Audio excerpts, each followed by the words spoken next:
في بلد عاش سنوات من الألم والدماء، برزت امرأة بقوة القانون والحق. إنها ليلى عسلاوي، صوت العدالة ووجه الصمود. ولدت ليلى عسلاوي سنة 1945 بالجزائر العاصمة.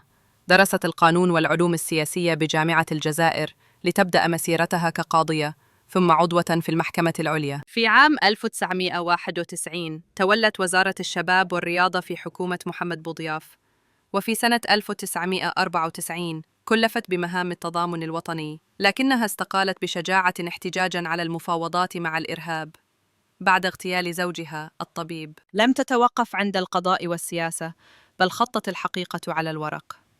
من مؤلفاتها ديم جاستس، كوبابلز، وسانفوال، سان غيمور، الذي نال جائزة الأدب الفرنكوفوني سنة 2013. في عام 2021 عينت عضوة بالمحكمة الدستورية، وفي يونيو 2025 أصبحت أول امرأة ترأس المحكمة بالنيابة، ثم رسمت رسمياً في يوليو من نفس العام. ليلى عسلاوي ليست مجرد قاضية أو وزيرة، إنها رمز لامرأة قاومت الإرهاب بالقلم والعدالة، وتركت بصمة في تاريخ الجزائر.